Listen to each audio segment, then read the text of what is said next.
And that's the end of the first half. As the teams head to the locker room, the Spartans lead the Bulldogs by a score. You guys stink. Geez, Coach, we're only down a couple of points. No, I mean you guys really smell. You need to hit the showers. And here, I got every one of you new bars of soap from the Sterling Soap Company. Each bar is artisan crafted using natural ingredients and essential oils. They also have shave soaps, colognes, beard balm, and a whole lot more. Now get in there. But Coach, we have another half to play. I don't care. I can't stand to be around you. A few minutes later. All right, bring it in tight. You guys are still playing terrible, but you're smelling great out there. Now listen, you're going to need to stock up for the rest of the season. We got a lot of tough games left. So go to sterlingsoap.com after the game. That's STIRLING soap.com. You got that? Yes, Coach. Great. Sterlingsoap.com on 3. 1, 2, 3. Sterlingsoap.com. This podcast is part of the Sports History Network, your headquarters for the yesteryear of your favorite sport. You can learn more at sportshistorynetwork.com. Hello, old sports, and welcome to another episode of the Hello, Old Sports podcast on the Sports History Network. We are about to record, so this is our first recorded episode of 2026, although there will be a few in memoriam episodes that post in 2026, but that were recorded in 2025. But this is our first recorded episode of the year 2026. I'm your co-host, Dan Newman, and I'm joined as always by Andrew Newman, my brother and co-host. And Andrew, how are you doing? Happy New Year, and good to see you. I'm doing pretty good, Dan. Like you said, it's been a little while since we've done like a normal episode because the in memoriam get recorded kind of in fragments, and then they get pieced together, and then with the holidays and everything, it's been a while since we've just had like a normal sit down and do a normal do our usual kind of episode. So it's a subject matter that I don't think has been is not real familiar with a lot of different people, although on this network, there's a lot of, pre-Super Bowl football discussed. But, I think it's a good topic, and I think it's a lot of stuff we haven't covered before. So before we get started, I just don't think we've done this all in a while. I just want to encourage you all to, first of all, if you like what you hear, rate us, give us a nice 5-star review on your podcast app of choice, Spotify, Apple Podcasts, whatever it is that you prefer, wherever you get your podcasts. You can follow us on Facebook at Hello Old Sports Podcast. You can email the show at hellooldsports@gmail.com. We'd, of course, encourage you to check out sportshistorynetwork.com and all of the other podcasts that are our sister podcasts on the Sports History Network. And then also, I don't think we've mentioned this in a while, but if you haven't gotten enough of Andrew after you listen to Hello Old Sports, check him out on Monday nights on Facebook Live with his Split Decision Sports podcast every Monday from 7 to 9. So just wanted to give you all an idea of where to reach us, how to give us feedback, and also how to listen to more of us if you don't get enough of us, or at least don't get enough of Andrew on the Hello Old Sports podcast. So that all being out of the way, this is I think this is like the 5th episode that we've done in this kind of theme. We did the best NBA finals of all time. We did the best Super Bowls. Actually, our Super Bowl episode, we did the best and worst Super Bowls of all time. We did the best World Series, basically the best World Series for every decade, going back to the very beginning of the 20th century. We did the best conference championship games in pro football history, so AFC and NFC, going back to 1966. And then we thought that it would be good on this episode to dial it back for the 3 decades or so previous to that. And we're going to talk tonight about the greatest NFL title games of all time. Yeah. And so what we're talking about here, so the NFL begins 1920 as APFA. Correct. But there's no championship game until we did the episode on 1932. That wasn't really a planned championship game. It was a kind of a tiebreaker game that they sort of had to do, or else there would have been no way to crown a champion that year. It was a real, kind of spur of the moment thing.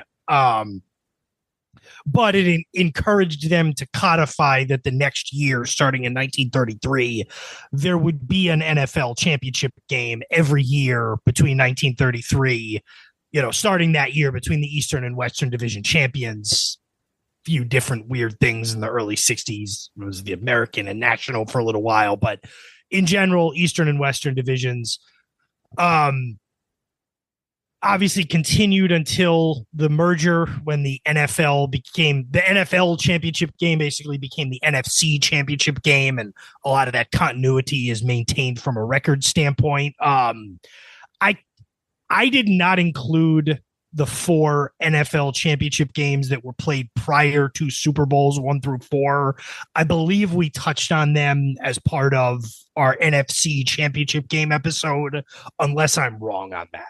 No, you're absolutely right, and I didn't include those either. I started in 1933 and ended in 1965 because we counted those as conference championship games, even though they were technically NFL championship games.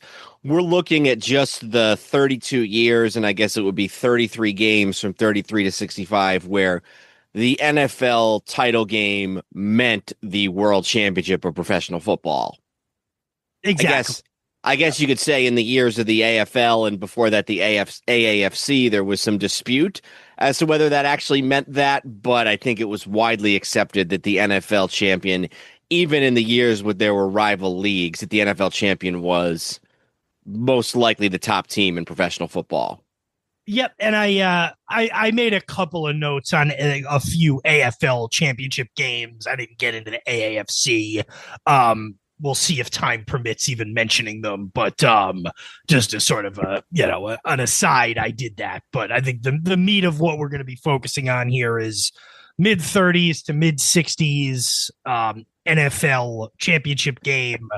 And like I said, most of those years you're talking about the Eastern Division champions versus the Western Division champions.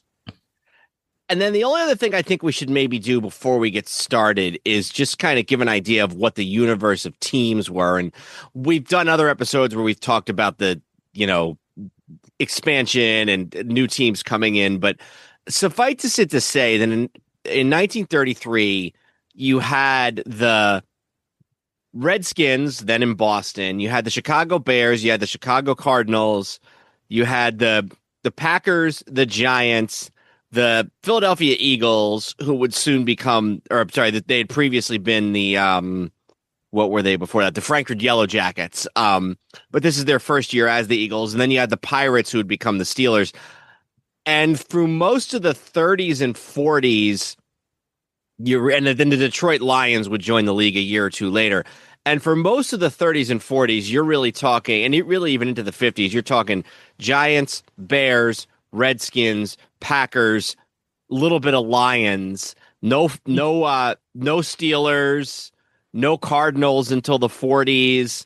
And then once you get to the 50s, you get into some other teams, Baltimore Colts, that type of thing. But for a lot of the 30s, 40s, and 50s, you're really going back and forth between like 5 or 6 teams. Yeah. And you'll hear that as we kind of talk about the various games. And we're not going to go game by game, but we're going to kind of go chronologically. And as something comes up that's a game that's worth, that we want to highlight and talk about briefly, we'll do that, and then we'll move along. And then towards the end, the rough plan is to rank maybe a top 5 best NFL championship games of all time. One other thing I think bears mentioning is that this was the only scheduled playoff game. So there was no other playoff games. It's not, like now where there's a couple of rounds of playoffs. The only times there were playoff games were tiebreaker games. So like a year we'll talk about quite a while from now, in 1958, before the Giants played the Colts, the Giants played the Browns in the Eastern Division playoff. that was just because they were tied. That wasn't going to be first place against second place, no matter what, or anything like that. Yeah, and actually, in one of the years that I think might come up is 1950, when there were actually playoff games before the championship in both the Eastern and Western divisions. So, yeah, like you said, we will definitely get into that. So I think the plan is going to be, we'll go through these. We'll start in 33. If either one of us has one that we think bears mentioning, we'll talk about it. And then we'll decide ones that we think definitely need to advance to our sort of our second round, and then we'll cut the list down to 5 from there. All right. So 32 was not a real NFL championship game, and also the episode, though we did a whole episode on it, and the game itself wouldn't really be worth talking about as a great game, just sort of the novelty of it. So, if it had been a classic, we might have to have a theoretical debate about whether it counts in this or not. But since it wasn't, it's just kind of a footnote. I think 1933, the first official NFL championship game, does have to go on this list, or it does have to be discussed. And that was Bears 23, Giants 21 at Wrigley Field in Chicago in December of 1933. Yeah, and one other thing that I always do is I like to list the Hall of Famers that play for each team in the game. So for the Bears in 33, you got Bill Hewitt, Lincoln Lyman, George Musso, Bronco Nagurski, and Red Grange. And then for the Giants, you got Red Badgrow, Mel Hine, Steve Owen, who's also the coach of the team, Ray Flaherty, and Ken Strong. So a number of Hall of Famers on both teams in the 33 title game. This is a close game, pretty much the whole game. The Harry Newman is the Giants quarterback, no relation to your hosts here, and they run several trick plays, including a center eligible to Mel Hine at one point during the game, where he lines up at the end of the offensive line, and they pass the ball back to him immediately after the snap. Red Badgrove scores the first championship touchdown in history. Red Grange has, in his only official NFL title game, has 6 carries for 24 yards, and Bronco Nagurski throws 2 touchdown passes. And then I'll talk in a minute about the last play of the game, but that's the 33 NFL title game. So I did have to, and this is Wikipedia. Wikipedia is usually pretty correct. If you don't think this sounds true, I'll research it further while we're discussing this here. That Mel Hine play you mentioned, it says the Giants called their first trick play early in the first quarter. A shift allowed Mel Hine, the team's center, to be an eligible receiver. But instead of passing the ball to him, after the snap, Newman handed it to him and, pretending he still had it, dropped back as though he was going to pass. Okay. Hine, with the ball hidden under his jersey, ran from the Bears' 45-yard line to their 15. So I have a book here that is it's by a guy named Joseph S. Page, and the name of the book is Pro Football Championships Before the Super Bowl. So this fit very well with what we were trying to do. So let me, here we go. Newman dropped back, drawing the defenders on a pass rush. Hine hid the ball and took a walk towards the end zone. This just says hid the ball. That doesn't mean he didn't hide it under his shirt, but they do describe it as hiding it. So if what you're reading is in fact accurate, the trick is less the fact that they passed to the center and more the fact that the guy hid the ball under his shirt. So it said Bears defensive tackle George Musso tackled Newman. He bellowed, "Where's the ball?" Some accounts say Hine hid the ball under his shirt. So okay. At the very least, there's accounts of it. It might not have been what happened, but it wasn't like something that somebody edited onto Wikipedia and nobody knows enough to correct it. So this game ends with the Giants with the ball driving down, trying to score to take the lead in the game's waning moments. And on a pass from Newman to a Giants receiver, and it's not entirely... It's sort of been lost to history a little bit who exactly it was that this pass was thrown to. Red Badgrove claimed for his entire life that he was the one who was the one who had the ball on this very last play, but a lot of others claimed that it was Dale Burnett, including Red Grange, who is the one who, playing safety, makes a game-saving tackle in the very last play of the game. This is also Grange's. I think this is Grange's only championship game that he ever plays in. He's on the Bears the following year, but he doesn't play in the 34 title game, which is the sneakers game when the Giants get their revenge. So whether it's against Badgro or Barnett, Grange at 30 years old and in his second to last season in the pros makes a game-saving tackle at safety.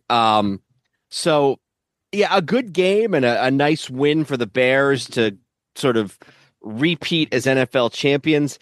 I don't know if this quite makes the list. I don't know. I feel like this maybe comes a little bit short of our well, you know what? I think we actually should maybe put this on the list just because it ends on a game-saving tackle by one of the greats of early professional football. I think we can sort of put this on the preliminary list.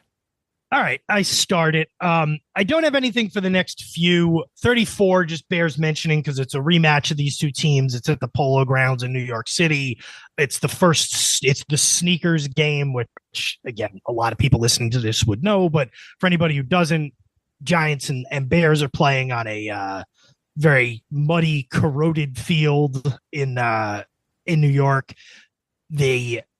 I forget who it was. I don't want, because I didn't do this game, but basically one of their players says, I won a game in college when we put sneakers on. So the Giants send an equipment man. It's Sunday in New York City in the 30s. So there's no sporting goods stores open. It was also 1934, so there might not have been too many sporting goods stores that were still in business. Not a lot of people's minds went to skiing in 1934, but so he basically I think the only skiing that was going on was the army of Finland trying to get away from the Russians. Yeah. So that's a real thing, by the way, in case anybody wants to look it up. So they send him, basically, he goes up to Fordham College. I think he goes up to whatever college. Manhattan College, breaks open a bunch of lockers, gets a bunch of sneakers, and the Giants wear sneakers in the second half and end up winning the game 30-13. So anyway, just figured I would mention that, throw a little Giants homerism in there. The next one that I think we need to at least discuss is the 1937 championship game, unless you had something before that. Well, 37 is the Redskins and the Bears, and Redskins here in Washington, by the way. Well, and that was what I was going to mention, was that in 36, the Redskins, who were still the Boston Redskins, had played the Packers in the title game, and they lost. They lost 21-6.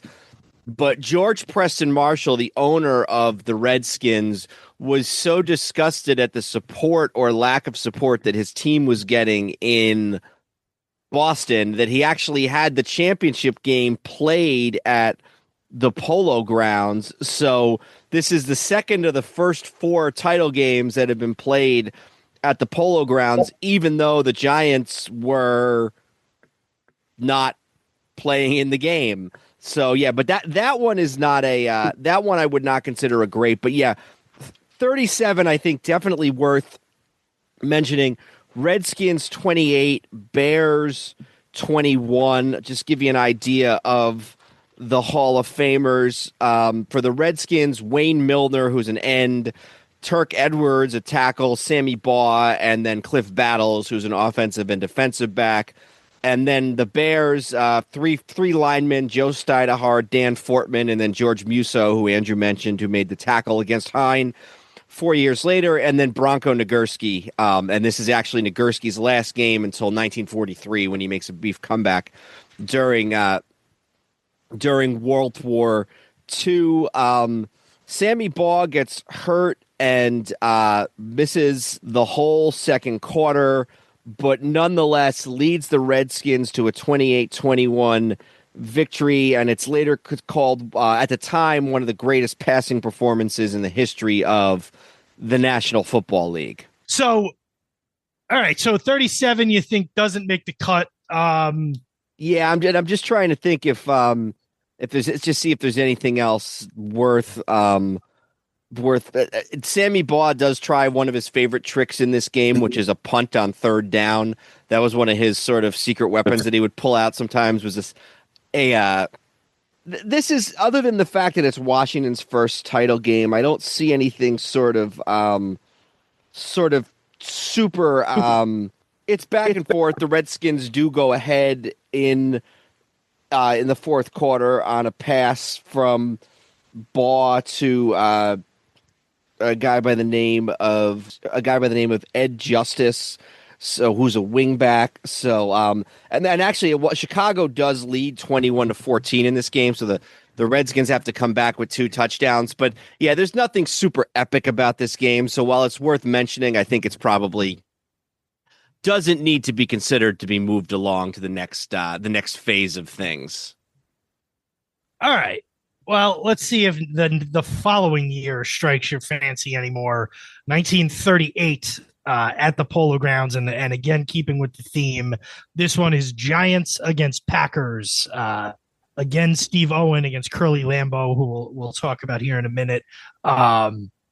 The Giants end up winning the game 23-17 for their third championship and their last one in the pre-World War II era.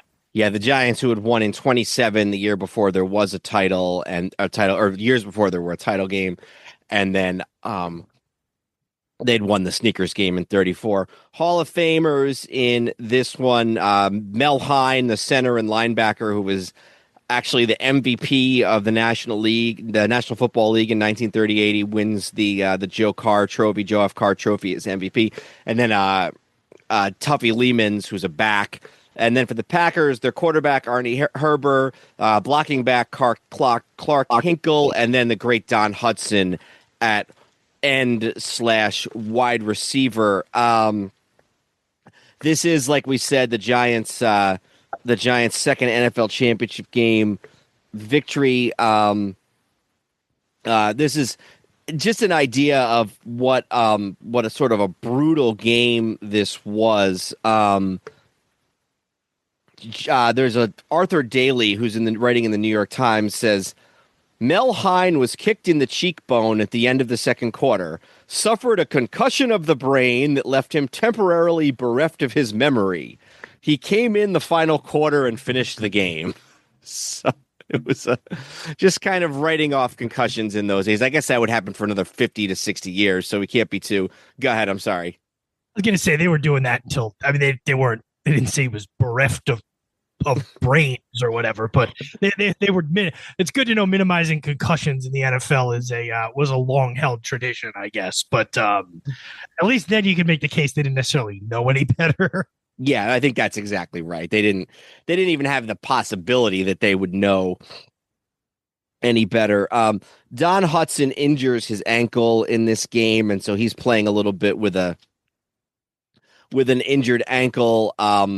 Nobody scores in the fourth quarter, but it is a close game because the Giants' Ward Cuff misses a field goal that would have put the Giants up 9 at some point because and so the Packers still have a chance to go ahead and win it even very late in the season, or late in the game, I should say. On the last play of the game, the Packers are on the Giants 40. Herber calls essentially what's the modern day equivalent of a Hail Mary. He on the Giants 40, he calls a pass play, drops back, sends all his receivers out deep, and he throws a pass that falls short of his receiver. The Packers actually really kind of dominate this game as far as the stats are concerned. They beat the Giants in total yards, 378 to 212. They beat them in passing yardage, 214 to 97, so more than twice as many. And they also beat them in rushing yards, not a little bit more of a modest 164 to 115. So the Giants become the first team to win 2 NFL title games because they win in 34. The Lions win in 35, the Packers in 36, the Redskins in 37, and then the Giants in 38. So they become the first team to win 2 NFL title games. Jim Lee Howell, who is later the Giants coach, and we'll talk about one of his probably most famous games coached in the 1950s, is actually on the Giants as an end at this point. So, yeah, I mean, I guess the fact that the Packers had the ball at the very end with the chance to win it maybe puts this on the list, but I don't know. I guess I still might feel like it might come up just short. So a couple of things. Hudson barely played in this game. He was doubtful to play pretty much the whole week leading up to the game. Oh, so I misspoke. He didn't get injured in the game. He'd already been injured. I'm sorry. It led the Giants to be I don't know if installed as favorites is the correct way to refer to it back then, but I mean, they obviously were gambling, but they basically considered them the favorites because Hudson was questionable. He started the game on the bench. He came in the second quarter and played just a few plays, played just a few minutes before limping off. So he barely plays, and he's obviously goes into the game with an injury. You mentioned Jim Lee Howell. Jim Lee Howell actually blocks a punt in this game early on that leads directly to the Giants' first touchdown.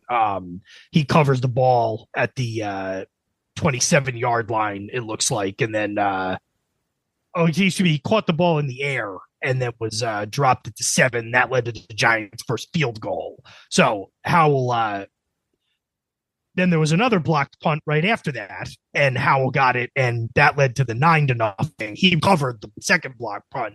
Interesting quote here from Arthur Daly of the New York Times. He said, "The play for the full 60 vibrant minutes was absolutely ferocious. No such blocking and tackling by 2 football teams ever had been seen at the Polo Grounds. Tempers were so frayed and tattered that straight punches were tossed around all afternoon. This is the gridiron sport at its primitive best." And Daly was the same one who I read the quote from about Hine and the concussion and everything. So he was obviously on top of things for the Times. Yes. Did you have anything on what happened at halftime of this game? I didn't. Why don't you enlighten us? Curly Lambeau was on, and by the way, I'm quoting from a website called goldenrankings.com. As I Googled a bunch of these championship games from this era, a lot of these came up and they kind of go into detail about the games and like the season before it and everything. So Curly Lambeau was unable to talk to his team at halftime. As he headed to the Packers dressing room, he made a wrong turn and walked out of the Polo Grounds, locking himself out. He hurried to the front gate to get back in, but the guards didn't believe he was Green Bay's coach. When Curly loudly protested, several writers inside the stadium heard the commotion and identified Lambeau. So the guards let him into the stadium, but halftime was almost over. Gotta believe that's ever happened. You would have to think so, yeah. All I have in my book is that Curly Lambeau attempted to fire up his troops. I don't know if he attempted to do that by leaving the stadium, but that's how it's described in what I'm seeing. So, yeah, I mean, a game that Lambeau also said after the game, it was a game on account of incompetent officiating. And then it says, in 1984, Hudson recalled the 38 title game. In all my career, that was the only time that an injury kept me out of the game. We played the New York Giants for the title that year, and I felt we were a better team than they were. We should have won the game. We even played better than them that day, but we lost it on a couple of kicks they blocked and that they were able to take advantage of. So just an interesting, 4 decades on, it's still stuck with Don Hudson that he wasn't able to memorably contribute in that game.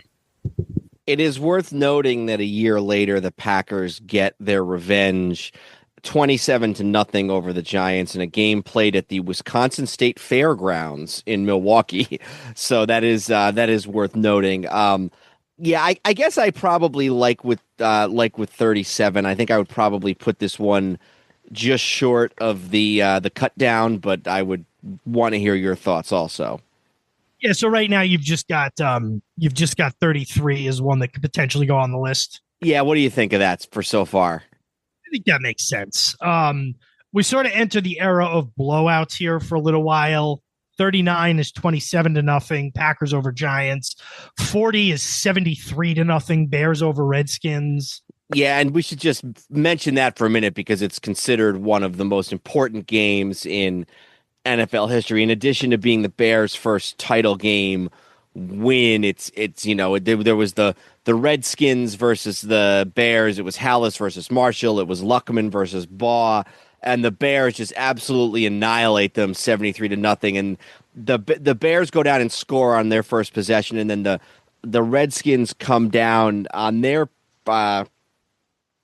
very next possession, and they what exactly it is that happens to the Redskins drop a ball in the end zone, drop a ball on the 5-yard line on third down, and then miss a field goal. And they ask Sammy Baugh, what do you think would have happened in that game if your receiver hadn't dropped the ball on the first drive? He said, well, it would have been 73-7. So that's a famous game that maybe we'll do more on at some point. So 41 was 37-9. 41's only, really worth mentioning. There was a playoff game the week before. So this was 2 weeks after Pearl Harbor, the week before the Western Conference. The Western Division playoff game was the week after Pearl Harbor, and the final game of the regular season was the day of Pearl Harbor, and there was announcements made at various NFL stadiums, specifically, I think, in Washington, for any military officials to please report to the press box or somewhere, because we were about to be at war. So 42, I had two in this next era that were close games. I wrote that they weren't anything special, but they were close games. So if you have anything you want to say, 42 was the Redskins over the Bears 14-6, and 44 was the Packers over the Giants 14-7. So I had not marked down 42. I did have 44 because it was a relatively close game. In fact, Arnie Herber, who had quarterbacked the Packers in the Giant Packer championship game in 6 years previously, actually plays in this game for the Giants. Throws an interception. Their starting quarterback, Les Caligaro for the Giants, is injured early on. The Packers win a sort of a low-scoring defensive battle, 14-7. They kill the clock for most of the fourth quarter. This is the last game played for Al Blozis. You look like you were going to mention something about that too. No, I was going to go ahead. That wasn't what I was going to say. It's a different last, but go ahead and say.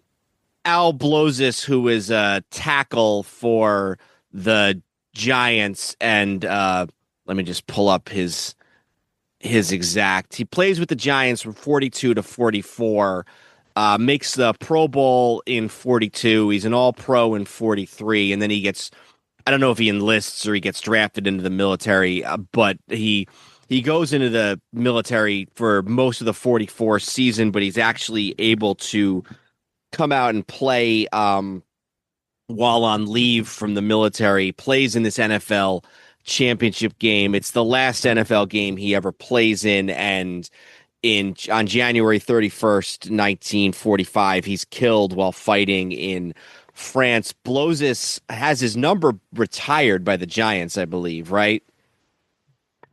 Yeah, he's number what number is he for the Giants? He's number 32 for the Giants. That number hasn't been worn now for over 80 years by a New York Giant. He's also he makes the Hall of Fame's all 1940s team. So probably the best known, and I don't claim a super amount of expertise on this, he's probably the best known athlete in any of the major sports that's killed in World War II.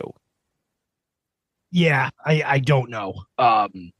It's the New York baseball Giants had plaques out there for Eddie Grant, who was killed in World War I. Yeah. I'm interesting if they would have, because the Giants played there still, the New York, the football Giants. I was wondering if they would have done something similar for him on the wall at the Polo Grounds, but they obviously didn't. Maybe it was because they were such a part-time tenants compared to the New York job. I keep doing that, compared to the baseball team. That could be. That could be. So yeah, 44 probably doesn't quite make it. This book that I'm reading actually refers to it as a hidden jewel. So he says that it's and a writer describes this 44 game as a quote bruising intersectional playoff game. So it's a heck of a game. Giants are driving for the tying score in the closing minutes of the final quarter.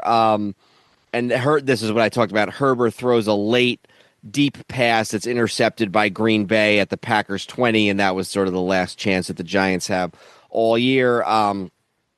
Herbert's 4 interceptions really kill the Giants. 3 interceptions by a Packer by the name of Joe Laws. So, yeah, this probably doesn't quite make it, especially since so many of the stars were out fighting in World War II, but it's probably worth mentioning. Yeah, and 4 interceptions in a game, especially at that time when they were supposed to be rationing interceptions. All right, so I have a feeling we're going to agree that the next one gets a lot more discussion about going on the list, and that's you just got to go forward 1 year, but to a much different place in the world. 1945, Cleveland Rams 15, Washington Redskins 14. Yes, this is the Redskins have 2 Hall of Famers, Sammy Baugh and Wayne Milner, 2 of the same guys who were on the team in 1937 in the game that we talked about, and then only 1 Hall of Famer for the Rams, the quarterback Bob Waterfield. This is sort of like the Boston Redskins had been 8 or 9 years previously. This is a championship game played in Cleveland in December of 1945, and the team ends up winning the championship, but the owner is already unhappy with the support he's getting and is planning to move the team to Los Angeles, which he does for the 1946 season, but not before they bring a football championship to Cleveland for the very first time. Yeah, maybe there was something in the early 20s, but first NFL title game victory for the Cleveland Rams. Yep, and yeah, like you mentioned, it's one that to the extent that people even know the Rams played in Cleveland, they probably don't know that they won this championship in 1945. So the 15-14, there's a very interesting play in this that would change the rules of football for a very long time and may actually still be on the books, but now it's a dead letter. And that was that Sammy Baugh hits the goalpost with a pass. Mm-hmm. That goalposts were in the front of the end zone, and at the time that resulted in a safety. So shortly after this game, and I know I'm skipping ahead a little, but after this game, him and George Marshall would get the rule changed to where if the ball hit the goalpost, it was just incomplete and not a safety.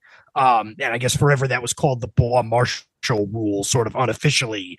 And that rule remained in place until they moved the goalposts to the back of the end zone. And like I said, it might still technically be on the books, but you really have to be doing something. You know what? It might be because you could hit the goalpost with the ball now. I guess that would be in the other end zone. But anyway. Yeah, it says you're trying to score, not as you're trying to get out of the end zone. I mean, it's probably not a safety. So I guess that rule, if you're in your own end zone and you somehow hit your own goalpost, it's probably not a safety. It's probably a safety because it almost certainly has to be intentional grounding. And these are the days when the goalposts are H-shaped, so you can be nowhere near one of the poles in the ground and still have the goalpost right above your head. Even if the goalpost was still on the goal line, the way it is now, just by virtue of being right next to the post, you would know you were near it. But in those days, you were between the 2 posts of the H-shaped goalpost. You probably were not as aware of the goalpost as you would be later. Yeah, exactly. So this game, I don't know how much you have on this actual game. You didn't read the Hall of Famers involved in this game yet, did you? I did. It was just Baugh and Milner for Washington and then Bob Waterfield for the Rams. Oh, okay. The other thing that bears mentioning is this was the coldest NFL championship game to date at that point. It was -8 degrees at kickoff. So certainly, if the Rams weren't decided on moving to Southern California already, that probably would have pushed them over the edge either way. Sammy Baugh is hurt in the second quarter. He bruises his ribs, and he is replaced by Frank Filchak. I'm guessing I'm pronouncing that right. Frankie Filchak, who had been with the Giants early in his career. So he actually comes in and gives the Rams a 7-3 lead. The extra point gets blocked, and then Ball says the ball teetering on the crossbar, and then so Cleveland ended up with a 9-7 lead because after they scored a touchdown, the extra point was blocked, and then it dropped over to give Cleveland a 9-7 lead. Cleveland went ahead 15-7 in the third quarter. The Redskins make it 15-14, and there's 2 missed field goal attempts in the fourth quarter by the Washington kicker, one from 46 yards, which, I mean, a 46-yard field goal in 1945 had to be one of the longer field goals you'd see, like, all joking aside. So it ultimately ended up being the safety that was the margin of difference if you can play that game, which isn't always fair, but... Yeah, just a couple of things that I would also mention. The Rams, this is actually their first season above 500, and they end up winning the championship and then subsequently leaving the team, leaving the city right after that. The Rams actually had struggled so much as a franchise that they had actually shut down for a year during World War II. I think it was either in like 43 or 44. They had actually had to suspend operations for a year. With the cold temperatures and the frozen playing surface, the Rams come to the Redskins coach, a guy by the name of Dud DeGroot, and the Rams don't have any sneakers, so they beg the Redskins not to wear any either, and for some reason, Dud DeGroot agrees to this, and that incenses, I don't know if it's just that, but after the game, after the loss, Marshall is so incensed that he actually fires the coach. He fires Dud DeGroot. So it's just kind of worth noting that this loss ends up costing a coach his job. I think that we can probably move this one to the next sort of list of potentials because of sort of the bizarreness of the score, the fact that the Redskins have the ball twice and missed 2 field goals, both of which that would have given them the lead, even though Baugh doesn't play the whole game, sort of a duel between 2 Hall of Fame quarterbacks. I think we can sort of put this one on the consider it list. All right, a couple of things, and you probably heard me chortle while you were just talking, and I'll get to that point in a minute. So the attendance was obviously horrible in this game because of how cold it was. 15 minute. This is again from the goldenrankings.com website. We're going to take these people at their word that what they're saying is sourced. And actually it is. It's the Cleveland Plain Dealer. 15 minutes before kickoff, no more than 1,500 Eskimos inhabited the stands in the Mammoth Horseshoe Stadium that seated 82,000. But by kickoff, 32,178 hardy souls showed up in all sorts of cold weather. So that actually, attendance wasn't horrible. It ended up being pretty good if they got 32,000 to see a pro football game in 1945 in that weather. In all sorts of cold weather gear, blankets, parkas, earmuffs, stadium boots, flying suits, ski troop uniforms. Many coped with the cold the old-fashioned way. A veteran of attendance at football games, ... said he had never seen so many inebriates in crowds, even 3 times as large. Some of the blanket-shrouded spectators who tried to obtain internal warmth curled up and went to sleep in the bitter cold. Blah, blah, blah. Vendors peddled hot coffee in the stands. When one clumsy vendor attempted to apologize for spilling coffee on a fan, he was told, "Never mind, the pleasure is all mine." Now we're going to get to the part where I chortled. It says, the police arrested 14 for imbibing too much. Got that part. Antifreeze. I would think imbibing any antifreeze is too much antifreeze. So anyway, and how would you determine that? I don't know. And like I said, I'm going to take this at their word that this is all true. And then the last thing, one of the celebrities in attendance was Cleveland Indian star Bob Feller, who reported his wife and their new son were both doing very well. So, All right. Well, we moved that one to the next to the round for further consideration of our 5. And I think now we'll move on to later in the 40s, perhaps. sure. Let me just pull up my list here again. I'm just kind of, as we're going through these, I'm just trying to mention the ones we're not stopping on just to, reference them. 46 and 47, I didn't have anything. Bears over Giants, Cardinals over Eagles in 47. 48 was the same two teams again, the Eagles and the Cardinals. That one I did list 7-0 Eagles over Cardinals, played in fairly heavy snow at Shibe Park and scoreless until early in the fourth quarter. Yeah, I had that one too. The Cardinals who had beaten in 47? They had beaten Philly actually. So this was a rematch of the previous year's NFL title game. It's played in a blizzard in Philadelphia at Shibe Park, also the home of the Athletics. The Hall of Famers for the Cardinals, it's just Charlie Trippi, who's a running back for the Cardinals and actually just passed away about 2 or 3 years ago. We talked about him on In Memoriam, I think in 2023, I want to say 2022 or 2023. For the Eagles, it's the lineman Alex Wojciechowicz, Pete Pihos, the end, and then the great Steve Van Buren. And there's the famous story in this title game about how Van Buren is so convinced when he wakes up and sees the weather that the game is going to be postponed. So he's just chilling inside his house in Philadelphia before he gets a phone call saying, "Hey, Steve, the game is on. We need you to come play." He doesn't have time to shovel out his car, so he goes to, I think it's the streetcar, which I'm surprised that was running, and makes it to the game. Van Buren actually scores the only touchdown of the entire game to give the Eagles the 7-0 lead, which will be enough.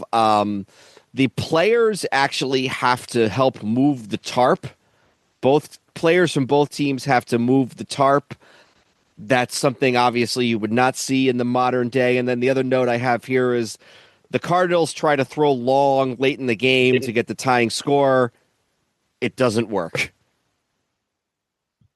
This was by the way, you said Shibe Park, the home of the A's. At that point, it was also the home of the Phillies. The Phillies started playing there in, I want to say 43 or 42, somewhere in there. So this is the home of 3 professional sports teams in the city of Philadelphia. Debatable how professional the 2 baseball teams were in Philadelphia by that point. This was also the first NFL championship game to be televised, although it was only broadcast in the Northeast on ABC. So, yeah, you mentioned 7-0. Obviously, not a whole lot of action. Bert Bell told the press that his hands were tied. "We must consider the many out-of-towners who made the long trips to see the game. There are 1,000 fans here from Chicago and many from Erie, Pittsburgh, New York, and other cities will have to play. So they ought to play here today for the gate and at Miami Beach next Sunday for the championship," a writer wrote. So it says the conditions beat the hell out of both squads. You talked about them needing to help with the tarp.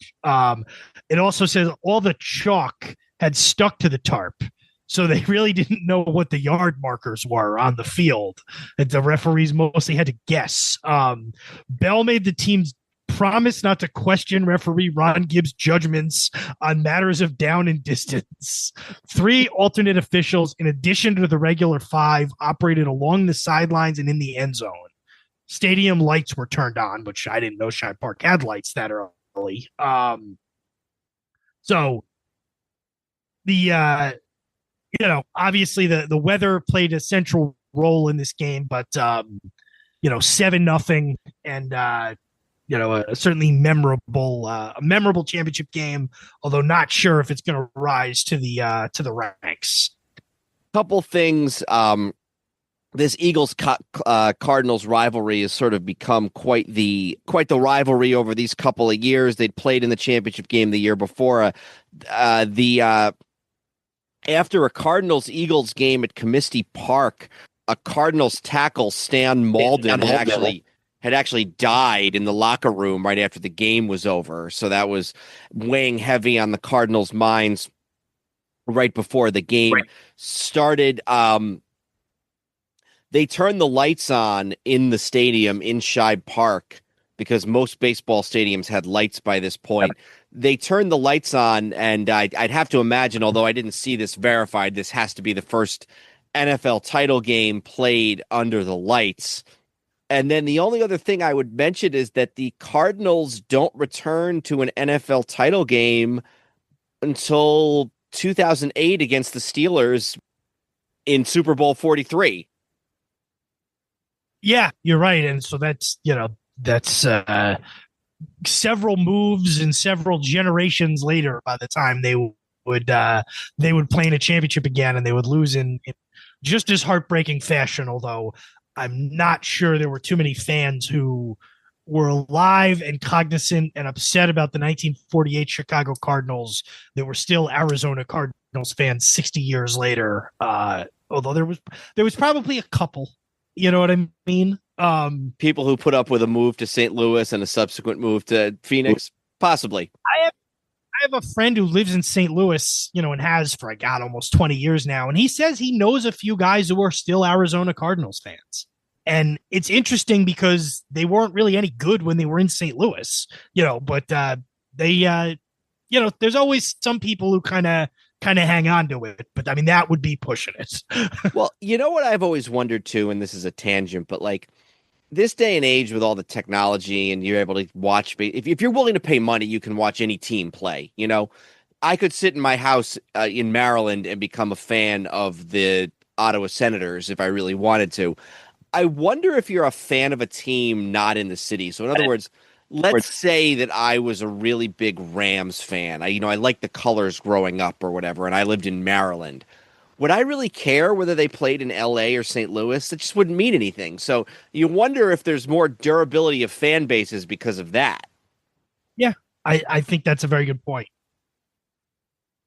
Because of the snow and just the weirdness of the game and the rivalry, I'm inclined to put this one on the list for further consideration. I think that's fair. Did you have anything more you wanted to say about this game, or are we good to move on? No, let's warm up.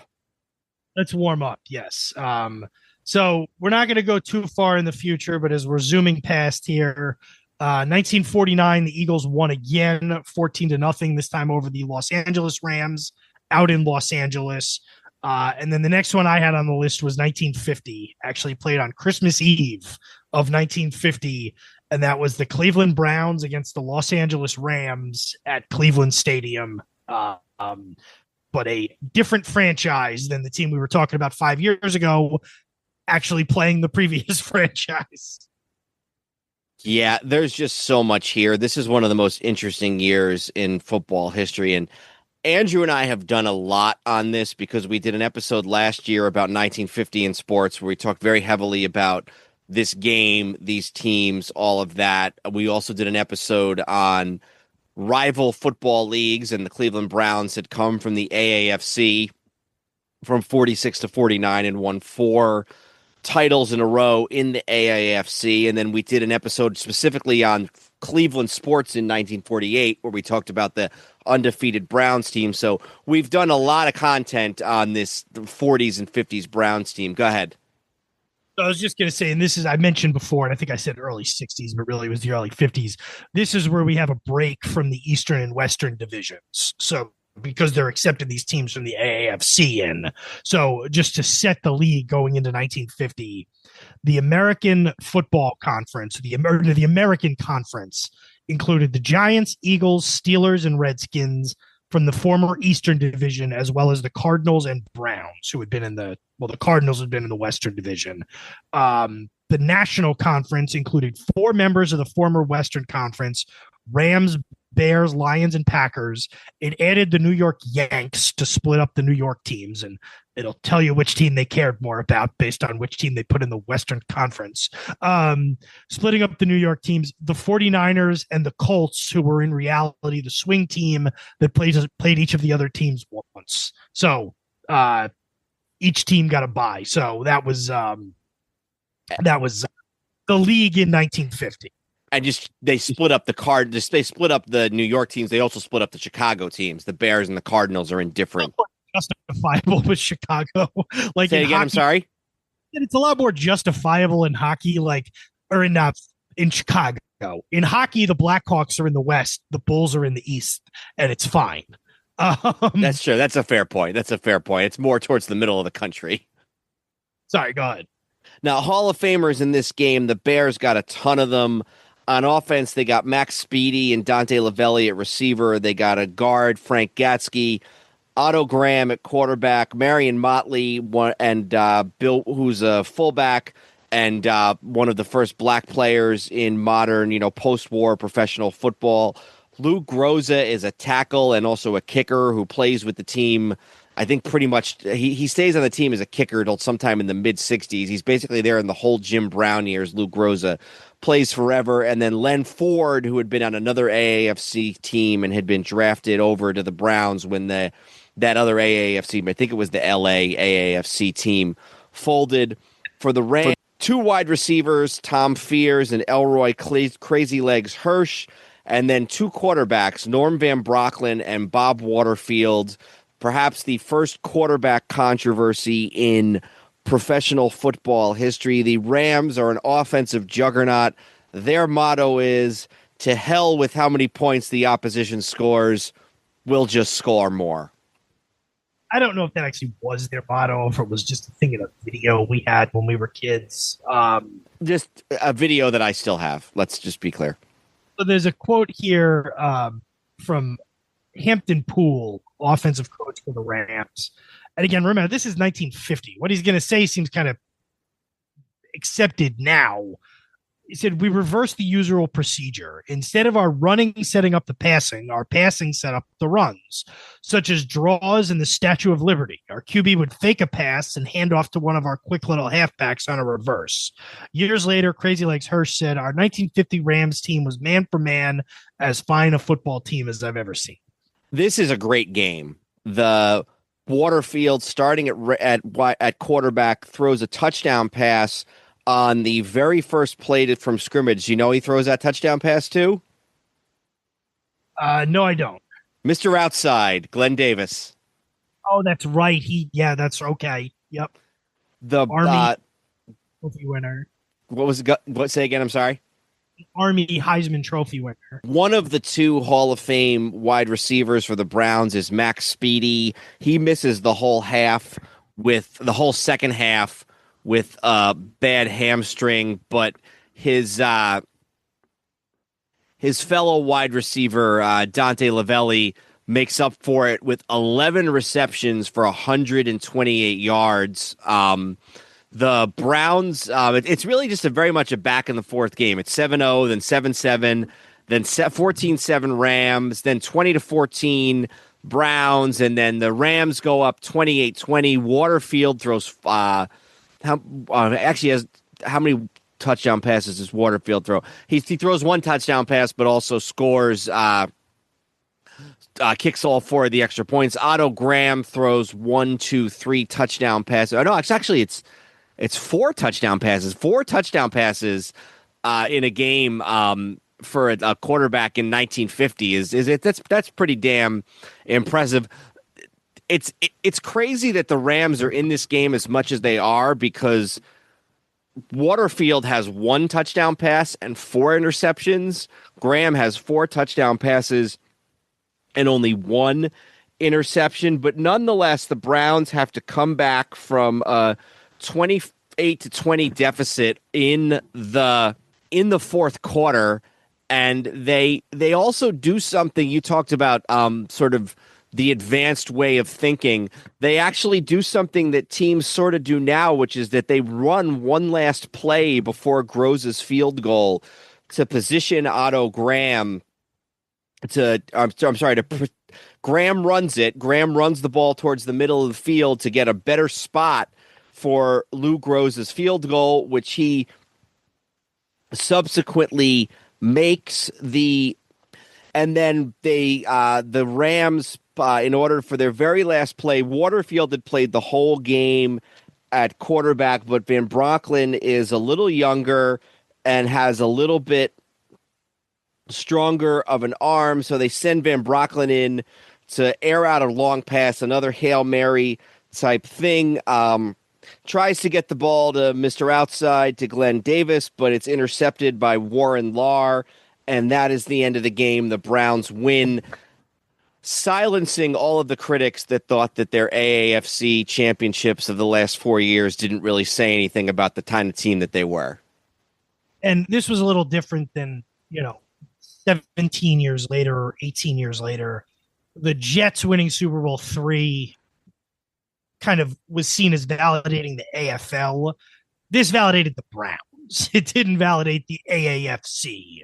But it, this and then the Browns, what they did the following few years really did, cement them as a legitimate, they were all those years. Not only all those years they were in the NFL, but looking backwards, it was like, oh, they were just as good as any NFL team those years in the All-American Conference.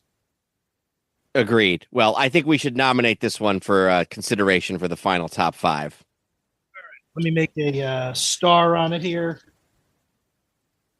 That's good enough. All right. I feel like the next year at least bears mentioning. 1951, same two teams with the results flipped, and that's the Rams 24, the Browns 17, out in LA. Actually kind of an upset because the Browns were 11-1 and the Rams were 8-4 going into this game. Yeah, I had marked this down as one to discuss. It's played 2 days before Christmas. It's based on what I'm seeing, it's played in Los Angeles, but it's actually the temperature is in the 30s. So if they're hoping for a reprieve to get some nice weather for a game in Los Angeles, they didn't get it. The temperature was only in the 30s. The Rams have 13 rookies on their roster, including a Hall of Famer, future Hall of Famer, an end by the name of Andy Robustelli, who later goes on, and he actually has 2 sacks in this game. He goes on to have his greatest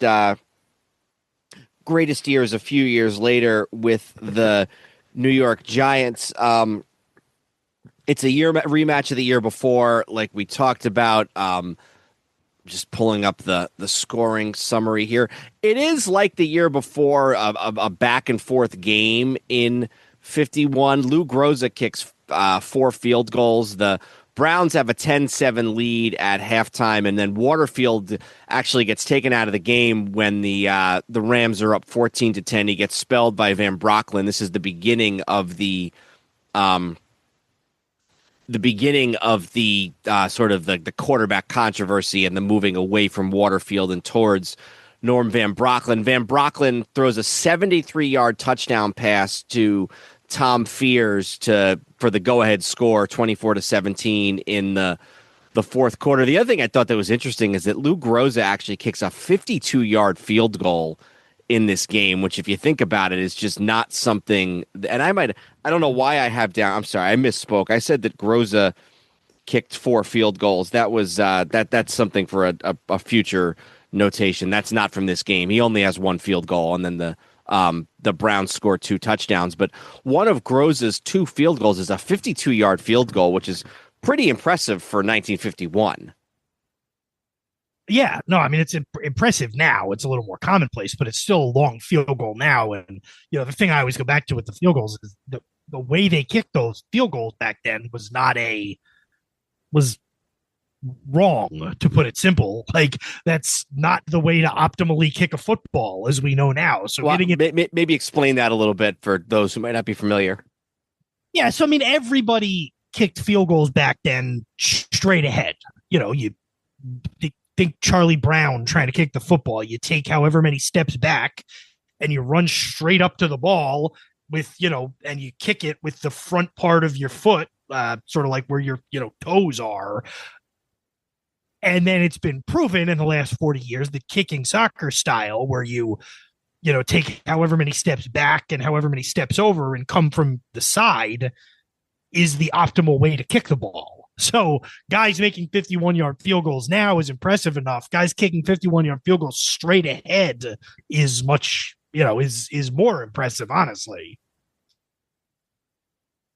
The only other thing I would note about this game is that the Browns have another 52-yard play, a 52-yard touchdown pass from Graham to Max Speedy gets called back because Lou Groza was called for holding on Andy Robustelli, and the Browns end up getting no points from that drive. So if that touchdown had been allowed to stand, maybe it would have been a slightly different game. So I don't know, maybe just because we had 1950 on there and this is maybe not quite as exciting as that, I'm not inclined to put it on on the list, but I think it's it was worth mentioning at least. I agree with you. And then I guess the only other thing I would say about both these last two games is just that how many NFL championships, either Super Bowl or any of these NFL title games, feature 3 future Hall of Fame quarterbacks playing a prominent role. So that's sort of that's an interesting note, I think. Yeah. 52 Lions over Browns. I don't have that one, but I do have 53 Lions over Browns, 17-16 at Briggs Stadium, also known as Tiger Stadium in Detroit, 1953 championship game. Lions 17, Browns 16. Yeah, like we said, this is like you said, this is a rematch of the year before. This is actually, did they play each other in 3 straight title games here? Yeah, 52, 53, and 54. They play each other every single year. So this is the middle one of those 3. Like you said, 17-16. The Hall of Famers here for the Browns. Some of these guys are starting to. Some of these guys have retired. Max Speedy's gone. A few of these other guys have left, but it's still Otto Graham, Lou Groza, Frank Gatsky, Donnie Lavelli, Bill Willis, Len Ford, and Marion Motley, and also Chuck Noll, the future Hall of Fame coach with the Pittsburgh Steelers, plays for the Browns in this game. And then the Lions got quite a few themselves. They got Bobby Lane and Doak Walker, quarterback and running back. Lineman tackles, they got Lou Creekmer, Dick Stanfill, Joe Schmidt, the great Hall of Fame linebacker, another guy who we discussed on In Memoriam a couple years ago, and then 2 Hall of Fame defensive backs, Yale Larry and Jack Christensen. So 2 NFL, a Lions team chock full of Hall of Famers as well. And this is the game where Lou Groza kicks 4 field goals. Oh, okay. So I see your notes as many consider the Lions a dirty team. As one reporter wrote, defensive back Jimmy David wasn't called the Hatchet because he was an avid woodsman. The field was a war zone. To protect his players, Brown, being Paul Brown, worked with the Rydell Company to develop a face bar for helmets. Brown admired Parker as a coach and had a cordial relationship with him that included golf during the offseason, but deep down, the behavior of Parker's team, especially Lane, violated the Cleveland coach's belief about how the game should be played. This gave him an extra motivation for the game in Detroit. And I misspoke again. It was actually only 3 field goals for Groza in this game. I don't know why I was so intent on getting Lou Groza to have 4 field goals in a game, which did not happen. Bobby Lane leads a game-winning drive for the Lions. He throws the game with just over 2 minutes remaining. He throws a touchdown pass to Jim Doran with just over 2 minutes left to give the Lions the 17-16 lead. The Browns get the ball and they march down the field, but Otto Graham throws an interception. Actually, no, they don't march down the field. On the very first play after the kickoff return, Otto Graham throws an interception to a 23rd round draft choice by the name of Carl Carl Levax.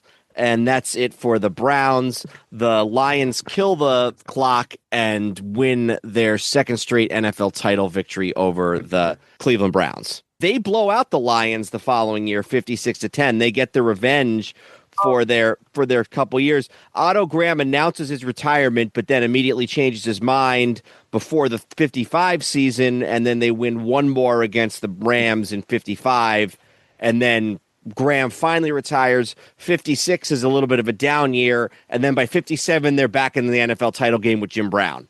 All right. Did you have anything more on 53 before we moved along? No, and I think it probably falls just short of making the list. All right. So you mentioned a couple of those, but just I think we're probably going to move forward a couple of years here. So let me just kind of read these off as we go. 1954, you mentioned the Browns destroyed Detroit 56-10. 55, they beat the Rams 38-14. So me saying they were done, I meant after they won the next two championships. 56, the Giants over the Bears 47-7. 57, it was we're really in blowouts for a few years here. 57, the Lions over the Browns 59-14. And that's going to bring us, I guess, to another stop. And that's December 28th, 1958, Yankee Stadium in New York City. It's a team we have not mentioned yet, the Baltimore Colts, who this particular iteration of the Baltimore Colts came into the league in the, 53. In 53, they were the Dallas Texans. They were awful. And then by 54, they had moved to Baltimore and become the Colts.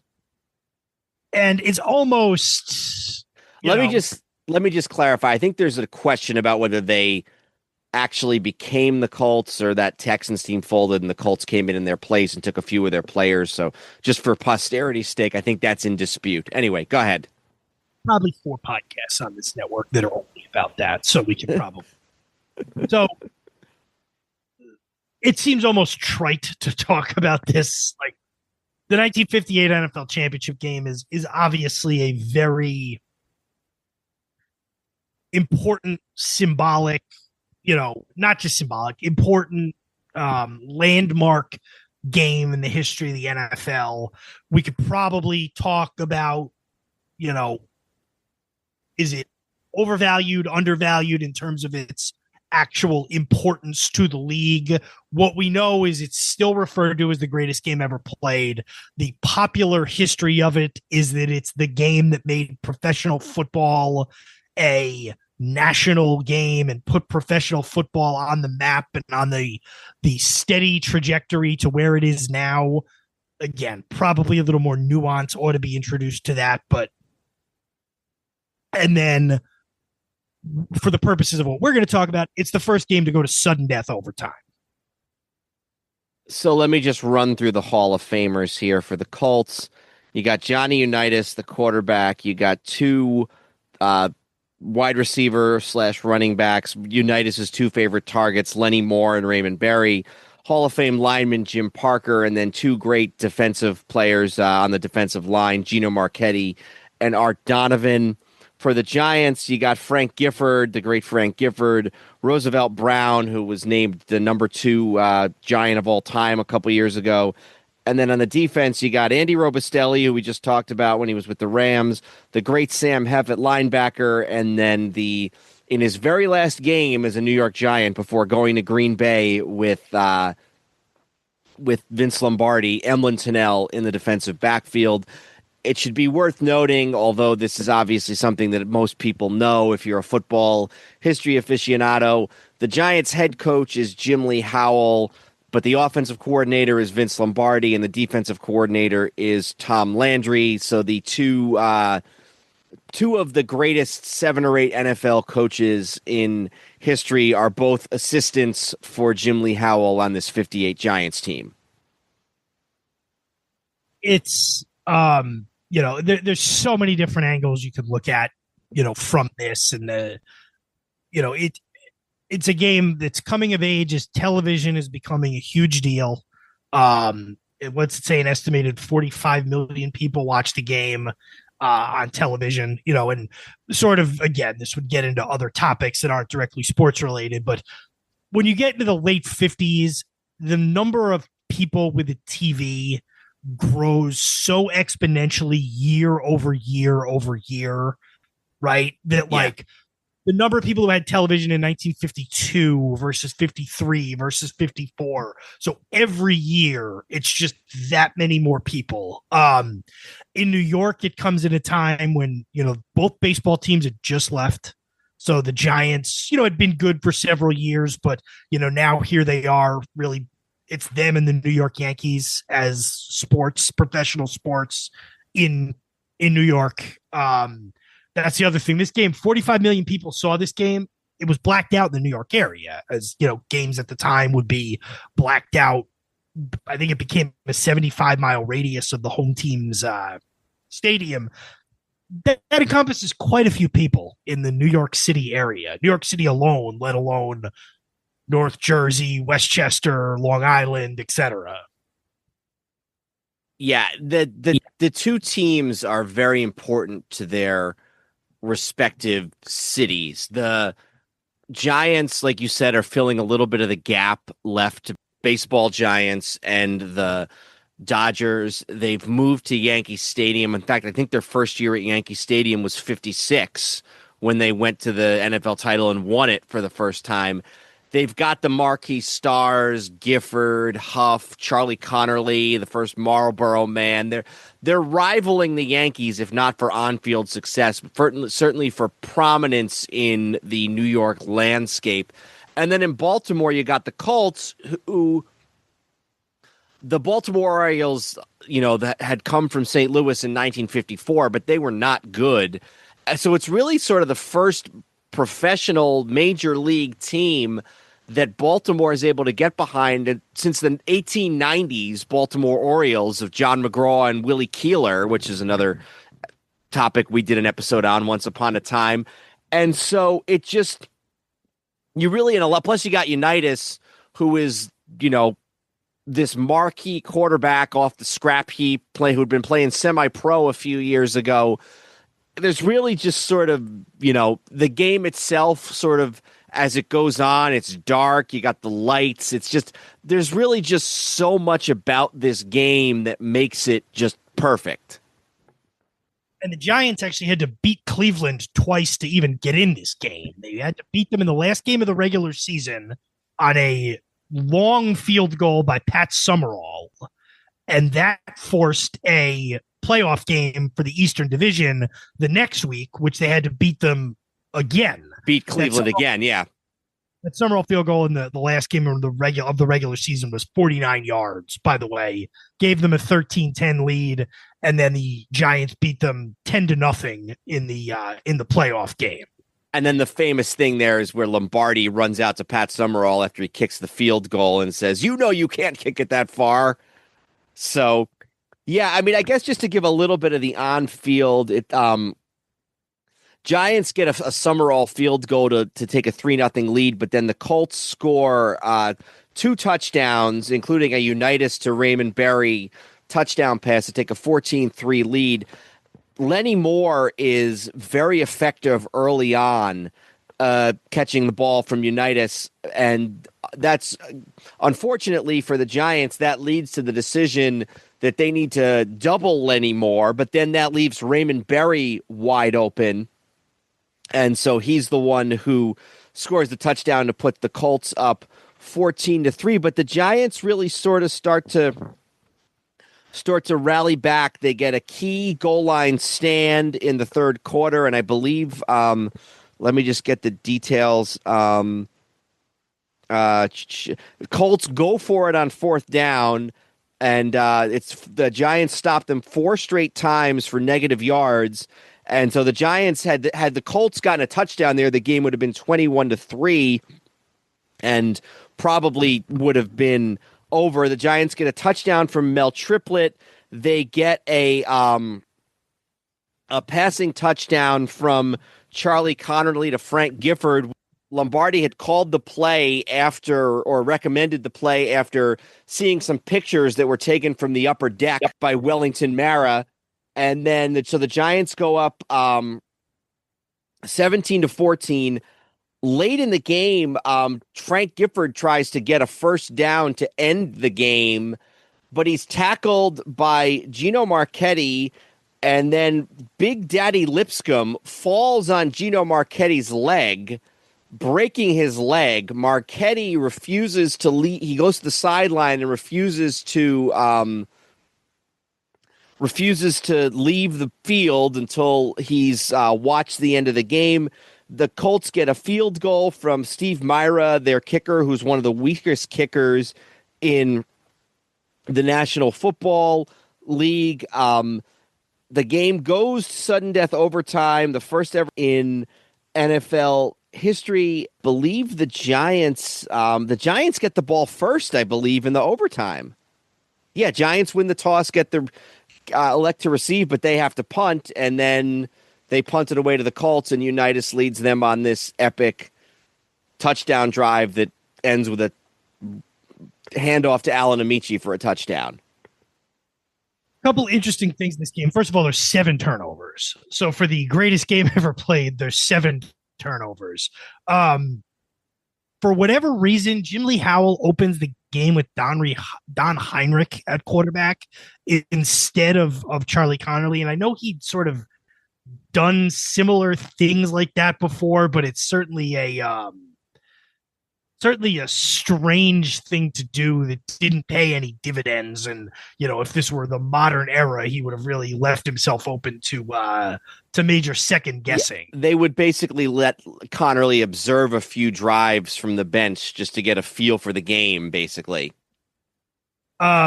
Interesting thing is the game was going into overtime. And I guess for a long time, they would just say like, oh, if nobody wins, there's like co-champions or whatever. And then I guess as early as the late 40s, the NFL had said like, well, if it's tied, they'll go to sudden death in the playoff, in the championship game. But it had never come up. So nobody, this is the quote from Unitas. He said, when the game ended, and this was not then, it was later, but the quote, he said, when the game ended in a tie, we were standing on the sidelines waiting to see what came next. All of a sudden, the officials came over and said, send the captain out. We're going to flip a coin to see who will receive. This was the first we heard of the overtime period. An NFL preseason game exhibition played 3 years earlier in Portland, Oregon, had been settled by a sudden death overtime, but this was the first time an NFL game of any significance needed to overtime to decide a winner. Sudden death overtime had been approved for the NFL championship game in 1946, but never used before. I think this one probably needs to go on the list. Yeah, it's going to go on there. It's probably going to be at the top. Again, do I think the NFL would be a minor sport now if this game wasn't played? Like if this didn't happen? No, but it certainly, even if we took any cultural relevance out of it and just talked about the game, it would be on there.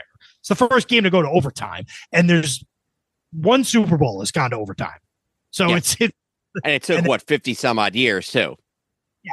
So yes, absolutely. Just from a game standpoint, it goes on there. Let me pull my list of championship games back up, and we will zoom forward. We're getting into now. We have like less than 10 years left of the time frame we're discussing here. 59 was a rematch between these two teams. This one will not make the list. I wouldn't imagine. This one was down in Baltimore, won handily by the Colts, 31-16.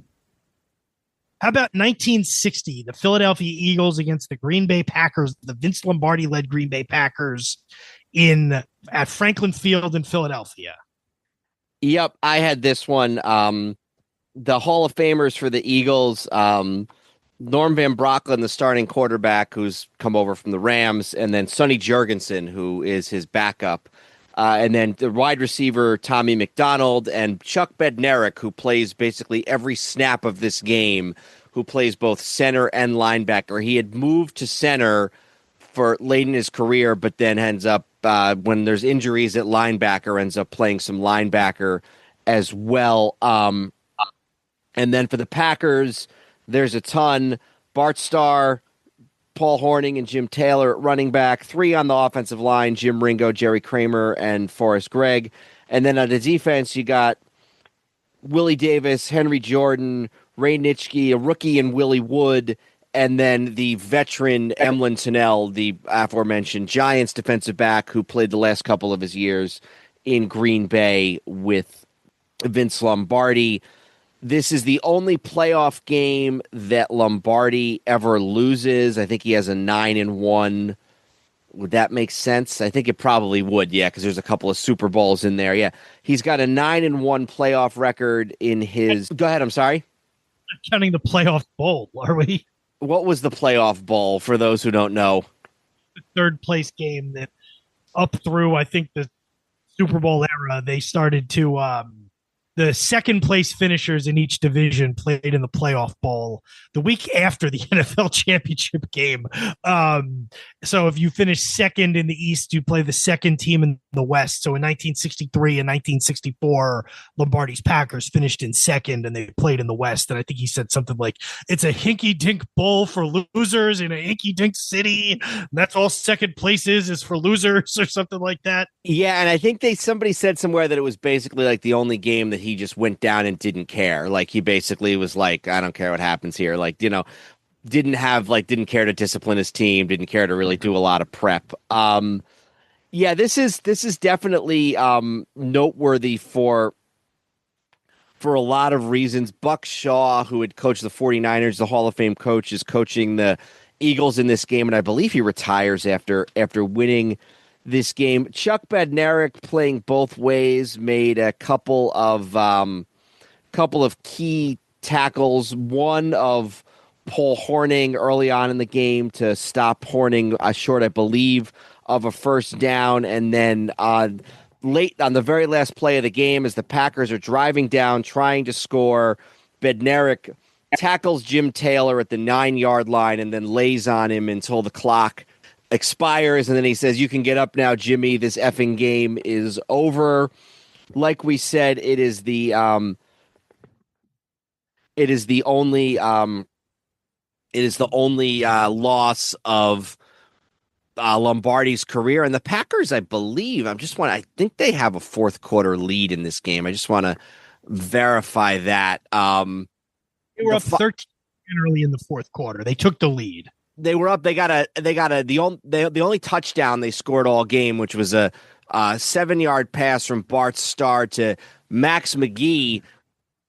Max McGee, who's perhaps his biggest play in that game, was I think on that same drive.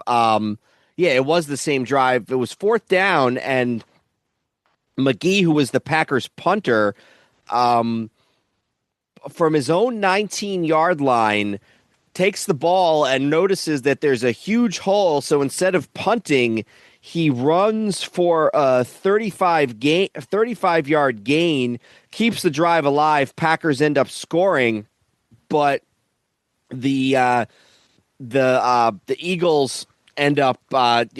I don't know if it's on the next drive, but with 9 minutes left on the clock, a running back by the name of Ted Dean runs the ball back 58 yards, and then Van Brocklin drives the Eagles down, and then on the 8th play of the drive, Dean again carries around left end for 5 yards and a touchdown. Packers put up that last drive where Bednarik tackles Taylor, but it is the only loss of Lombardi's career in a playoff game, and also, I guess, just as importantly, it is the last Philadelphia Eagles championship for 58 years. What do they win in the 17th season, I think? That sounds right. Lombardi is asked after the game about the rumors that he will take the Giants job to replace Jim and Lee Howell. And he says, where was the quote? He basically says, I don't want to hear any of that. I'll be coming back to Green Bay. Enough of that. I thought this was kind of interesting, sort of uncharacteristically. It says, after the press left, Lombardi gathered his team. I'm very proud of all of you, and you've all played well enough to win this game, but we're beaten by a veteran quarterback who happened to have a great day. Perhaps you don't realize that you could have won this game, but I think there's no doubt in your minds now, and that's why you will win it all next year. This will never happen again. You will never lose another championship. At dinner that evening, Vince told Ray Scott, the voice of the Packers, that he cost his team 6 points by not going for easy field goals. I learned my lesson today. When you get down there, come out with something. I lost the game, not my players. That was my fault. I think you and I still say that to this day. If you can get the easy points, get the easy points. I think the pendulum has swung a little too far towards going for it on 4th down, but I think going for it on 4th down instead of punting has evolved to about where it should be. I think teams are starting to not take field goals as often as they should, especially early. Well, I think you always have to take the 0 off the board, and teams don't do that. If you have a chance to put a 3 up there, take the 0 off the board, you need to do that. That's my opinion on that. All right. Fair enough. What do you think about this one? Do we star it or? Well, I think we star this one, yeah. A little reticent that if we put that on the list, it'll be seen as condoning that sort of behavior, but. What behavior? Eagles winning championships. The Eagles winning a championship? All right, 61, Green Bay blew out the Giants. 62, it was a little closer, but still a 16-7 game. Yeah, that 62 game, I think maybe bears mentioning.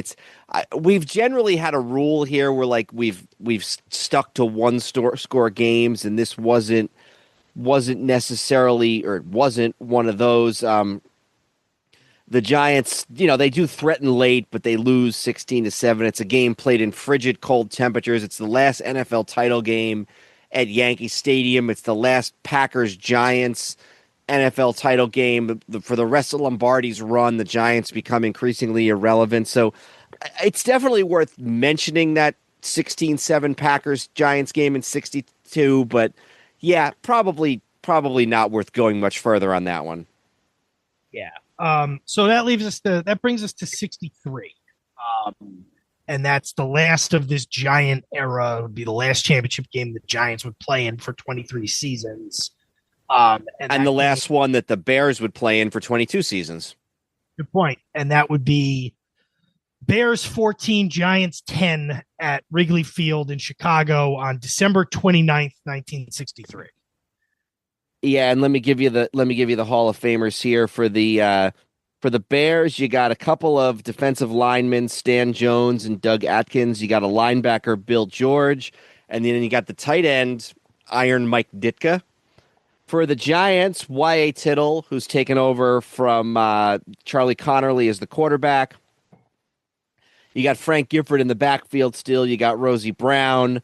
You got Andy Robustelli, who we talked about his first NFL championship game in 51. This is his last NFL championship game and his last game ever, period. In 1963, we got the linebacker Sam Huff, and then as sort of like a role player, running back, kick returner, change of pace, Hugh McElhaney, the King, who had been Tittle's backfield mate in San Francisco for so many years. Another guy who just died, I think, at like almost 100 years old. We did him on In Memoriam a couple years ago, too. So in the last championship game for 2 decades between for both the Bears and the Giants, you get a low scoring but a heck of a game, 14-10. Yeah, and it's 7-7. Giants are actually up 10-7 at halftime, and then the Bears take a 14-10 lead in the third quarter on a 1-yard rush that holds it up. It's so different because this, we talked about the 58 Giants. The Giants of the early 60s were a very different team than the Giants even of the late 50s. When they got Y.A. Tittle in there, they became a team that was very, it's probably the highest powered offense that the Giants have had in their, history. Y.A. Tittle in 1963 at 37 years old, less than a year away from a famous picture of look at this old guy realizing his career is over.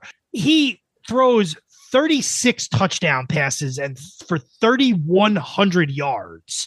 Again, in 1963, in 13 games.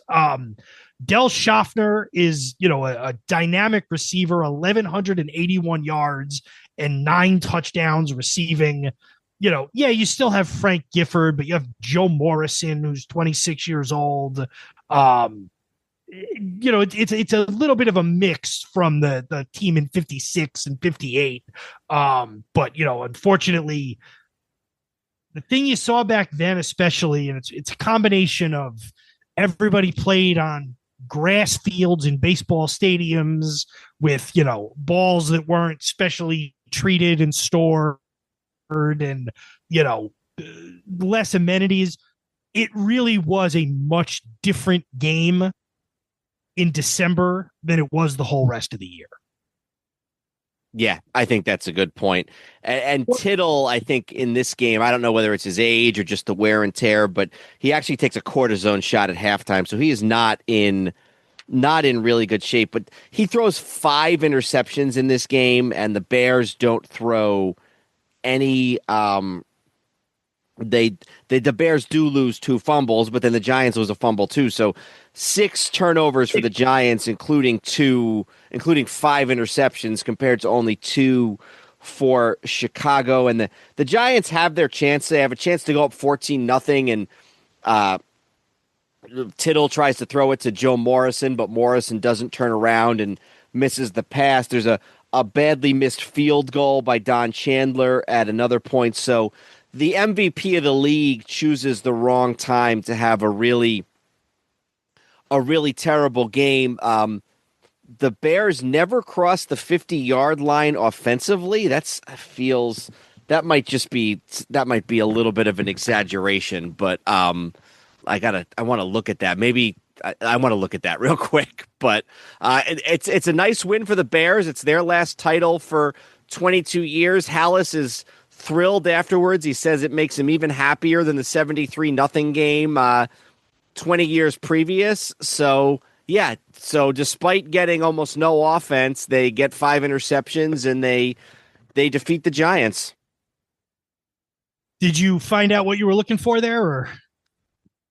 Oh, the crossing the 50-yard line thing. I think what they're referring to probably is every time that the Bears only score they only score 2 touchdowns, and let me just pull up the scoring summary here.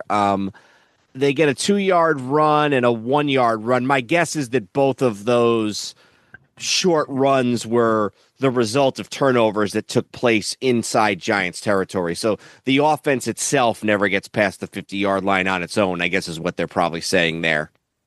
All right, so 64 is 27-0. That's the Browns over the Colts, and the last Cleveland title for a very, very long time. Still the last Browns title. Last Cleveland title in any sport, yeah. 65, which is the first game that's played the following year, was January 2nd of 66. And that's Packers over Browns 23-12. And that sort of ends our chronology here, because the next year would have been the Packers and the Cowboys, not the Ice Bowl, but the one in Dallas that was also decided right at the end of the game. But that becomes sort of the more logically would be classified as an NFC championship game, even though it was still technically an NFL championship game. Yeah, 65. Actually, if we were counting this, and we're not, but the best game of 65 is actually the week before, where the Packers have to play the Colts in a tie-breaking game for the Western Division. The Don Shula coached Baltimore Colts, and there's a questionable field goal by Don Chandler, who's now with the Packers, to give the Packers the victory over the Colts. But yeah, the title game against the Browns in 65. It's not a blowout. It's not a great game, and it's also not. It's also notable for being Jim Brown's last ever NFL game. So, yeah, that is sort of a brief history and highlights of the NFL championship game from 1933 to 1965. Before we rank them, I'm going to go over the couple of the AFL ones, and really it's not even the full 10 years because the last 4 years were in the Super Bowl era. So the 60 AFL championship game, 24-16, Houston over the LA Chargers. 61, Houston over the San Diego Chargers, 10-3. 62 is the only one I want to highlight. I'll come back to that. 63 was Chargers 51-10 over the Patriots. 64 was Bills 20-7 over the Chargers. And 65 was Bills 23-0 over the Chargers. So a lot of blowouts. The 62 game is worth talking about a little. This was the Dallas Texans, later to be the Kansas City Chiefs, against the Houston Oilers, 20-17. This game actually went to double overtime. not just one overtime, but double overtime. And again, we're kind of out of the scope of what we're talking about, but what happened in overtime really shocked me really before overtime even started. Dallas captain Abner Haynes won the toss and said, "We'll kick to the clock," inadvertently leaving his team with neither the first possession or favorable wind conditions. What Hayes wanted was the wind behind his team, but by saying "we'll kick" first, he gave the Oilers the choice of having the wind at their backs. It's like a semantic thing, I guess, by saying "we'll kick" first. Yeah, like he didn't even say "we'll kick." He said "we'll kick with the wind at our backs," and they're like, "No, only the first two words count." Like, come on. It's like something 5-year-olds do. No, we that's all you said. It was won by the Texans 20-17 in December of 1962, December 23rd, 1962. So I just figured I'd mention that. So yeah, and if you're mentioning other ones, I just want to mention one other thing, which is 1957. Ended up being another Lions-Browns game, but in the Western Conference Championship, the Lions, this is another playoff game, the Lions took on the 49ers, I believe, in San Francisco, and the story is that with the Lions trailing San Francisco at halftime in the old Kezar Stadium, the Lions overheard the 49ers talking about winning the game and all the things they were going to buy with the winner's share of the money, and that motivated the Lions to go back out there and play hard and come back and win against San Francisco in the 57 Western Conference playoff. So true or not, it's a story I've heard, so I thought I would mention that as well. And I have a story about that game that's not really about that game, but so one of the late Maddens for PlayStation, maybe it was like Madden 2001. Oh, I remember this. But it was crap because they would let you play. It was like relive classic games. What they didn't tell you is it was like a separate game mode. So you had to beat one before you could play the next one. And it would like plunk you into a specific time. And then you had to like win the game. Yeah. So you had to be the Lions taking over in the middle of the third quarter down 27-7. And first of all, it wasn't like, oh, it looks exactly like that. It looked like that in 2001. I think the uniforms were just plain. It wasn't like, oh, this is cool. It looks like 1957. Yeah. They didn't have technology for that. But they basically were like, and they gave you 15-minute quarters because they kind of had to. But they were like, okay, it's 5 minutes left and you're down by 20 and you have to win. And it was like, I don't even know what came next because I don't think I ever actually overcame that. And I think you had to play on like hard mode too. So neither here nor there. But real quick to close the loop, did we say we were going to star 63 to talk about or no? I think that one probably comes up just short. All right. So here's what I have starred. I have 33 starred. I have 45, 48, 50, 58, and 60. Okay, I think we definitely need 50, 58, and 60. 50 was the first year of the Browns that year against the Rams. 58 is the Colts, Giants, and then 60 is Lombardi and the Eagles. I think those three we definitely need. All right, so that's three. We're doing a top five, right? Yeah. So of 33, 45, and 48, which one do you want to boot? I lean towards 48 just because it was 7-0 in a blizzard.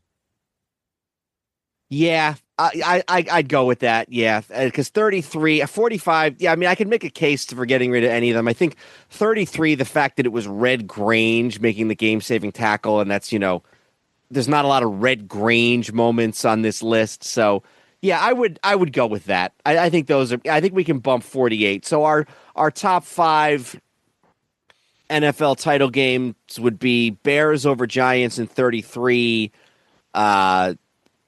Rams over Redskins in 45, Browns over Rams in 50, Colts over Giants in 58, and Eagles over Packers in 60, right? Yep. And then, so those first two, are those 5 and 4 for you? Not necessarily in that order, but are 33 and 45 going to be 4 and 5 for you? Yeah. 33, 5, 45, 4? I think that's probably right, yeah. So we have 1933 fifth. We have 1945 fourth. Are we putting 58 as number one? Just to skip ahead real quick. Yeah, it's got to be. I mean, yeah, is it maybe slightly overhyped historically? Yeah, but I mean, first overtime, game-winning touchdown by one of the greatest quarterbacks of all time, or game-winning touchdown drive. It belongs. All right. So the big thing to me is number two. You have 1950 or 1960? What would you say? I think 50 because it came down to a game-winning field goal with 28 seconds left. There was a lot more lead changes. 60, obviously, a lot changed in the NFL in 10 years, and just it's definitely one of those black and white versus color, in your head ones. Although 60 is still sort of the black and white era, but I think 50 was, if we're just talking about the game, I don't know. It seems like there was more action in 50 and it came down to a play at the very end instead of the Packers were trying to drive and they, ran out of time. Well, and let me put it another way too. I mean, think about Super Bowl III and why that was such a big deal. It was because it was Namath, but it was also because the NFL beat the because the AFL beat the NFL. Just as a game, it's not a particularly exciting game. 1950, although it took place in a different era and it wasn't, a Broadway Joe and, it was a different thing, but it had the same meaning in that a team from an upstart league proved itself against the NFL. So it had the historical meaning, but it also had a really good football game on top of that. Plus, it meant more at the time. In the immediate aftermath of the game, that really meant a lot. Now, 60, some of what it meant is what Lombardi became for the rest of the 60s and the Packers. But as far as what the game meant while it was being played and immediately afterward, I think 50 carried more weight. Yeah, that's I would agree with that. All right. Well, I'd wanted to do this for a while, and I'm glad we finally took the time to do this episode. Yeah, it's I get frustrated sometimes with sort of the act like the NFL didn't exist before the Super Bowl.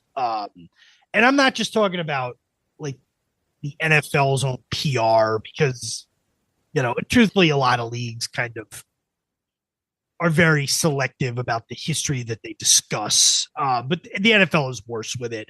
Sometimes you'll hear them official NFL stuff go, the 4-time champion New York Giants. And I'm like, no, the Giants are 8-time champions. And sometimes you'll even hear media people talk about it where they're like, well, the Giants have won 4 and the Yankees have won 27. And I'm like, well, no, hang on. If the Giants championship in 1956 doesn't count, then the Yankees championship in 1923 sure as hell. You know what I mean? So I think it's important to, especially those games in the 50s, because again, we talk plenty about baseball from the 50s. You know what I mean? Or, think about it. Hockey, yeah, sure, it was the Stanley Cup championship, but there were 6 teams in the league. Most of the Lombardi Packers stuff is not the Super Bowl. It's his last 2 seasons are the Super Bowl era, and very little of the most important games. And neither of those games, the Super Bowl II is his last game, and Super Bowl, or what they thought of it at the time in Super Bowl. But the Lombardi Packers is not about they won Super Bowl I and II. It's about everything before that. You know what I mean? So yeah, I agree. And the 58, and then again, you go back to the 30s and 40s, and it's there's not really any video, and the NFL as a whole was much less popular, but it's still part of the history, and it still should be talked about. And for the most part, who did we talk about tonight? We talked about the Chicago Bears, the Green Bay Packers, the New York Giants, the Detroit Lions, the Washington Redskins, who have changed their name, but everybody knows what that franchise is. It's not like if we were talking about the NBA and we were constantly talking about the Tri-Cities Hawks and the West Moline Stags or whatever. And you're like, who the hell is this? They're all still the modern NFL teams. Yeah, and that's why I listed the teams at the beginning for the 33 season, because that's kind of where it's a good time to have the championship game begin. Because really, if you think about it, none of those teams, even some of the ones that hung around, like the Brooklyn Dodgers and the New York Yankees and, some of those teams, none of them ever played in a championship game. There was, it was always teams that are still around. Yeah, exactly. So, I definitely like when we do some of these, and, I thought it was a very good episode, and it was, I don't mean good in terms of our performance. I mean good in terms of a topic to discuss. Yeah, and I don't know what we're going to do next with these, because we've done Super Bowls, we've done NFL title games, we've done conference championships, and then we've done World Series, and we've done NBA finals. So I don't know what the next, maybe we'd have to do like best NBA playoff series that weren't finals or something crazy like that, but might take some more work before we totally get that figured out. Yeah, you'd have to figure out exactly what the you'd have to do like best playoffs overall or something like that. But we'll do that too. We'll come up with something. All right. Well, thank you all for listening. Hopefully this gets out, shortly before the Super Bowl, and will enable you all to get a little pro football playoff history as you're getting ready for the Super Bowl. But as always, we want to thank you for listening. And I'm Dan Newman. I'm Andrew Newman. Goodbye, old sports. This podcast is part of the Sports History Network, your headquarters for the yesteryear of your favorite sport. You can learn more at sportshistorynetwork.com. Hey there, sports history fan. This is Arnie Chapman, a.k.a. the Football History Dude, and I hope that you enjoyed this recent episode presented by the Sports History Network and were able to learn some good old-fashioned sports history knowledge nuggets. I started the Sports History Network back in 2020 with the mission to help podcasters find a community of like-minded sports history nerds, as well as helping aspiring podcasters to start their own shows. We have a little bit over 30 shows on the network right now covering all sorts of sports history, but as far as I'm concerned, we're just at the toothpick in the ocean moment, that can't even figure it out because there's so much more coming. We wanted to create the ultimate headquarters for sports yesteryear, starting with Podcast Network and our website, but we're going to continue to move into other mediums as well. And here's the cool part, because we want you to be part of our team. So if you're interested in starting your own podcast, or maybe being a guest on one of our shows, or who knows, maybe even writing an article for us over on the website. Seriously, all you gotta do is reach out to us on the contact page over at sportshistorynetwork.com. You can be as technologically savvy as a Neanderthal tapping on a stone trying to figure out this whole hieroglyphics thing back in the day. Again, it doesn't matter, because even if you don't understand the whole podcast space, we have a production team that can pretty much help you out with doing everything. All you gotta do, head over to sportshistorynetwork.com, head to the contact page, fill it out. That message goes right to me, and I'll reach out to you as soon as I can. But for now, dude, I'm through if you're through.